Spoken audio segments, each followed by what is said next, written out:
Chatting with Chad is the place to be. Every day at 7 p.m. turn on your TV. You might see some things that you never see, but at the end of the day, it's reality. We talk about things that's good and bad, but it always stay good when you're chatting with Chad. We got spirit, got soul, got uplifting things, but you'll always be happy with the joy he brings. He's one of those guys, he's one of a kind. Any problems that you have, just keep them in mind. Before you know, he'll be there right by your side. It's almost like he's a spirit sent from the sky. It's the chatting with Chad. It's the chatting with Chad. It's the chatting with Chad. It's the chatting with Chad.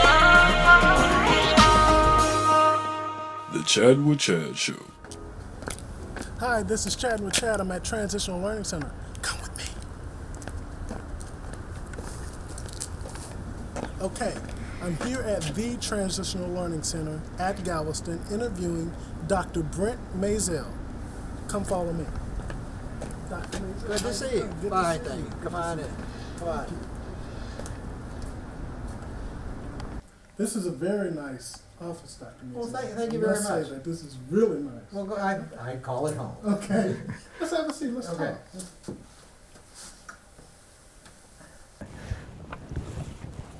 Describe your life as a doctor. What is it like being a doctor? Well, being a doctor is being a doctor 24 hours a day, 7 days a week. In order to be a good physician, it has to be a huge part of your life, and you have to incorporate being a physician into your daily lifestyle. So when you were younger, did you always want to become a doctor? Was that a dream for you to become a doctor?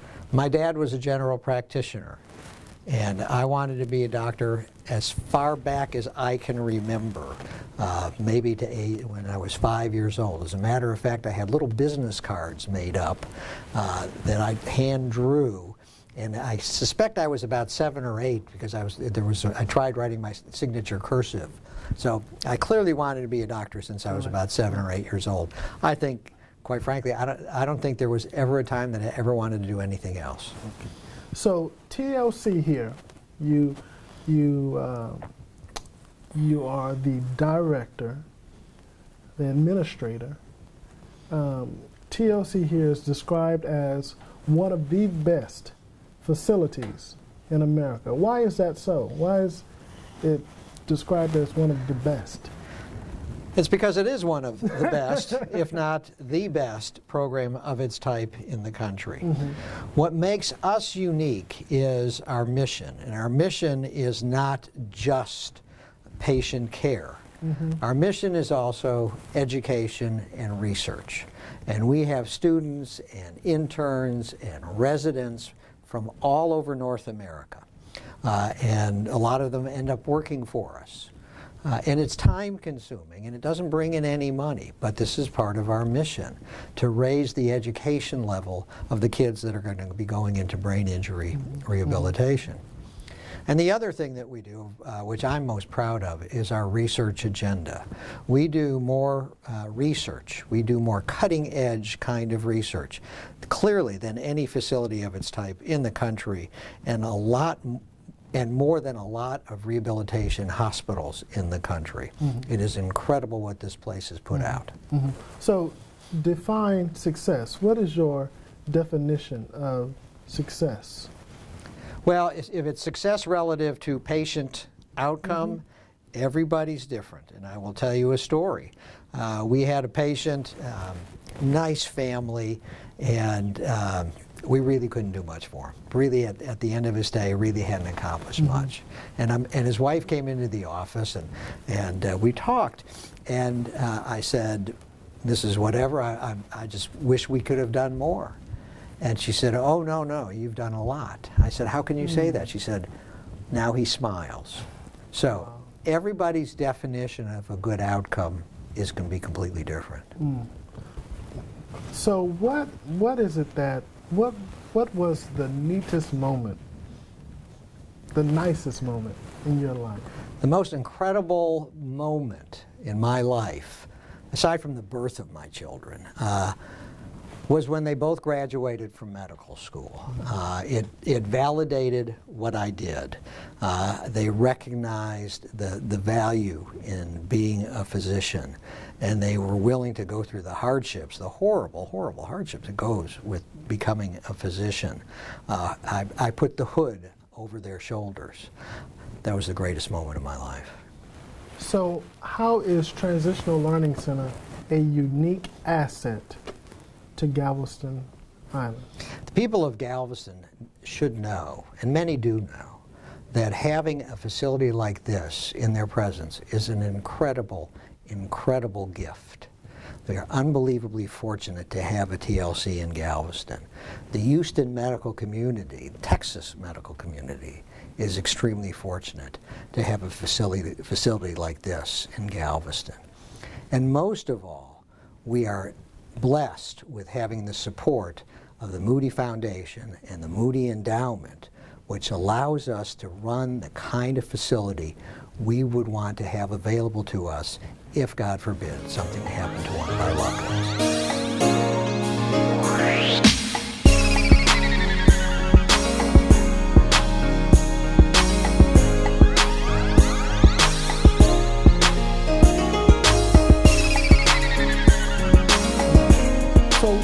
What are the chances of someone coming into this facility, this brain injury facility, living a normal life? What are the chances of that?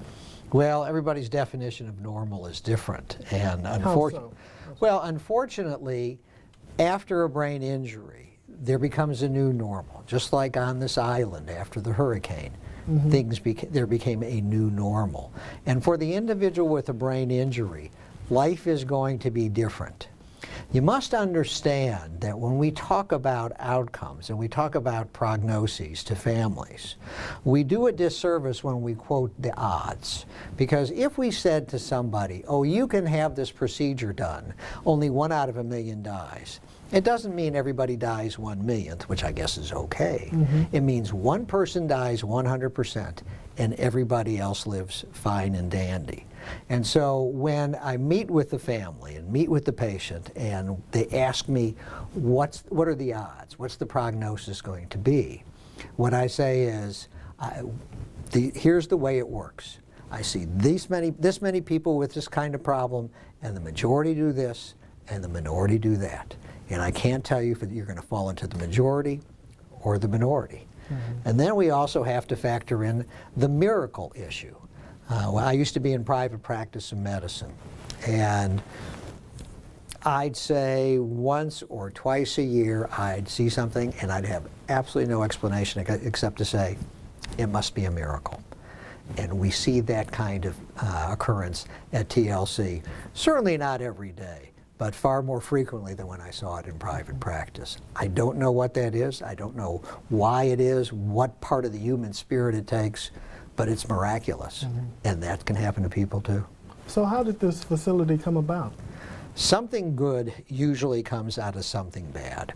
And Russell Moody, about 25 years ago, give or take, was injured, severely injured, in an accident on Broadway. He was rear-ended by a drunk driver. He stayed 6 months at UTMB and then went to a rehab hospital in the Texas Medical Center. And then it was like, okay, now what's next? And his father and he knew that just going home was not the right thing. And although he could have fixed up the house with all sorts of equipment, he knew that wasn't the right thing. And certainly Russell, who at that point I think was 20 years old, was not appropriate for a nursing home. So Robert Moody did what we would do if we were in that kind of horrible situation. We would devote what resources we could and what time we could to find out what's very best for our child.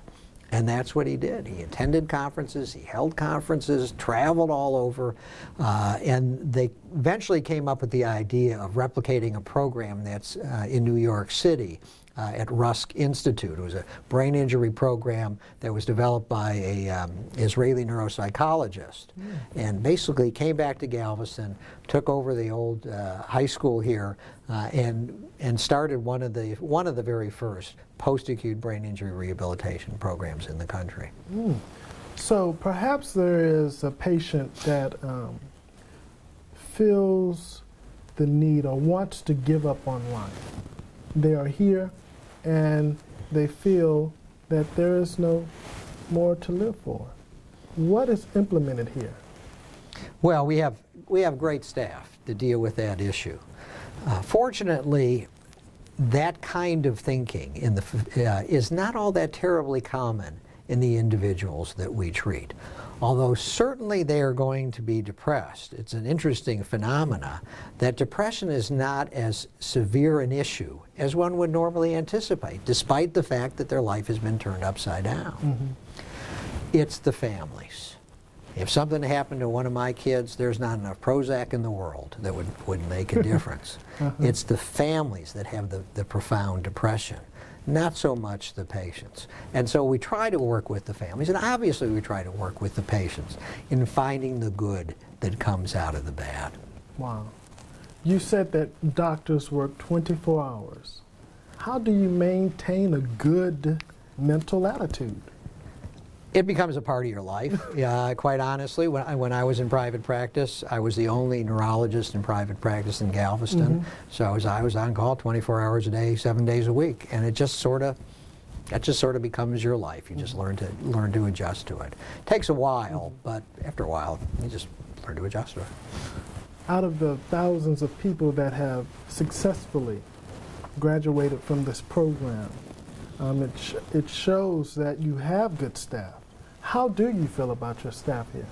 I think the quality of our staff exceeds any other facility by leaps and bounds. How so? Well, one of the things that we ensure that we do is every employee is our employee. Some facilities will hire contract workers. So physical therapists may be part of a contract. Company works for you for 3 months and then goes somewhere else. Every single employee here is our employee.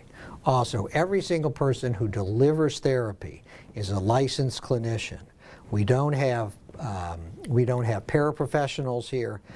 Everybody who works in the neuropsychology department, that's their training, that's their license. Everybody who works in occupational therapy and speech therapy and recreational therapy, they all are licensed. Lots of facilities don't do that. They'll have a neuropsychologist and then a paraprofessional. They'll have a physical therapist and then somebody with a little bit of training in physical therapy, like on-the-job kind of training. That's not the way we do it here.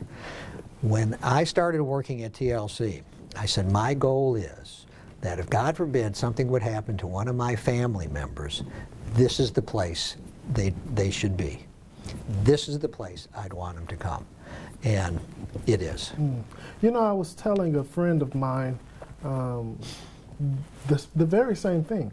If something was to happen to a friend or to a family member or to myself, this is the place that I would want to be. That's good. Because I'm very big on validation. Very big on validation, and I feel that from what I've observed, this is what the facility is notorious for, validating the patients. And what I wanted to ask you is, why are you valuable to the company? Sometimes I wonder if I am. Really? What makes us unique is no other facility of our type has a physician who is here 24 hours a day, 7 days a week.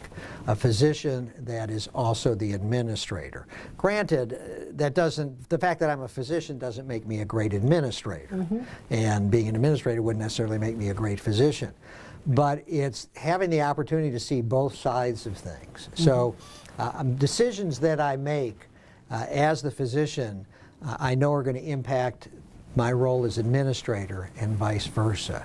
So having one person doing those two roles I think it makes both roles better.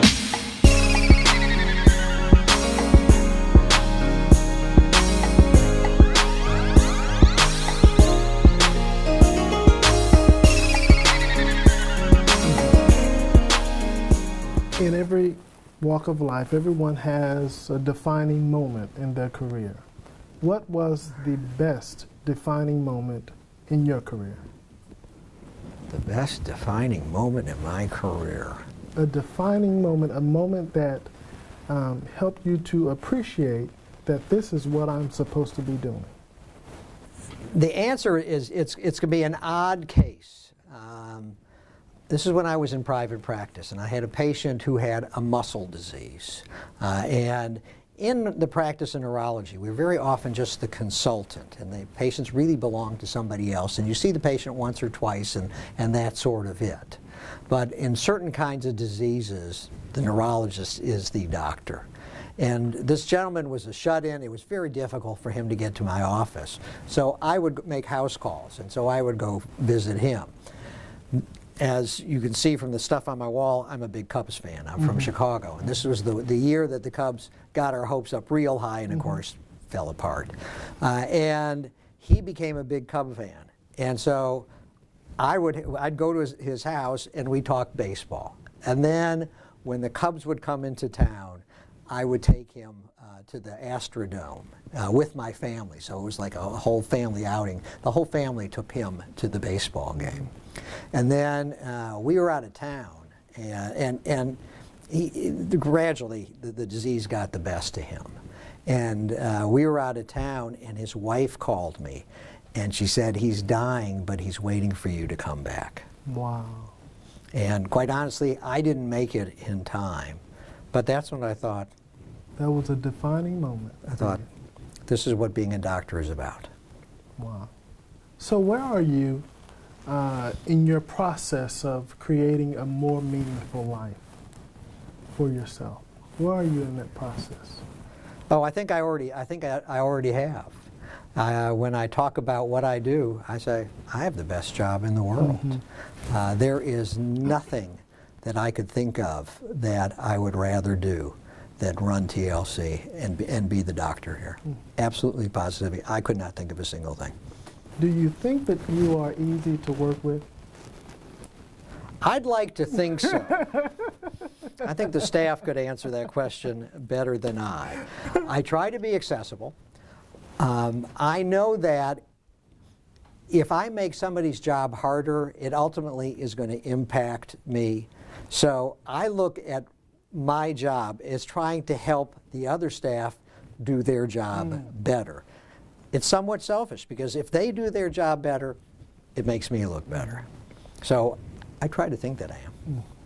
Who are you? Who am I? It's hard to define one's self. You certainly shouldn't define yourself based on your career, although I really think that's what I am. My wife and family complain that seems to be all I talk about is TLC. But, you know,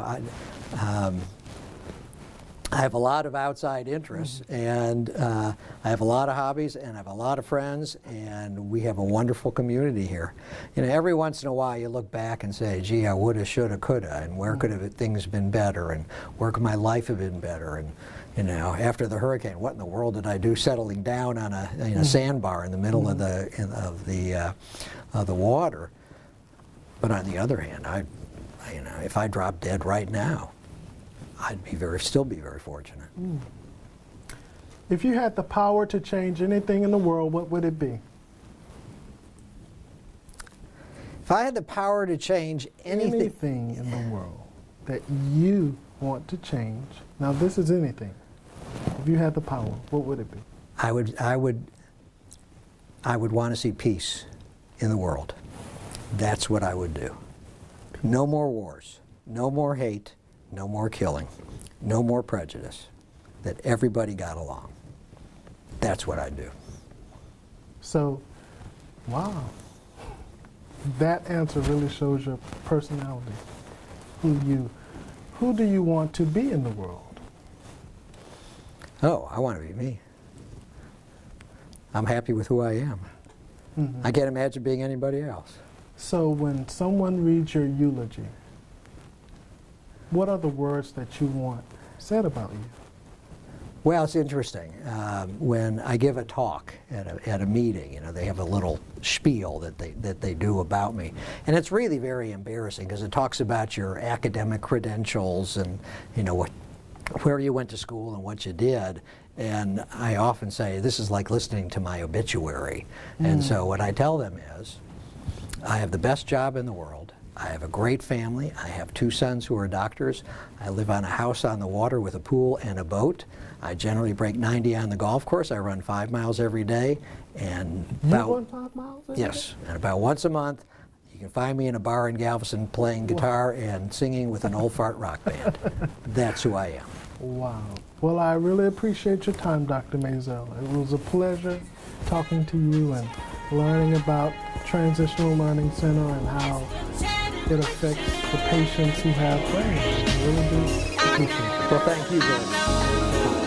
Times get hard. You better wipe your tears. Give God all your things. See, life is not easy, but times get hard. Keep your head up, stay strong, and have faith in God. He's straight out of detail, born and raised where it goes now. He came from the bottom, but look where he at now. Long as you believe, then you will achieve. Don't ever let nobody come between you and your dreams.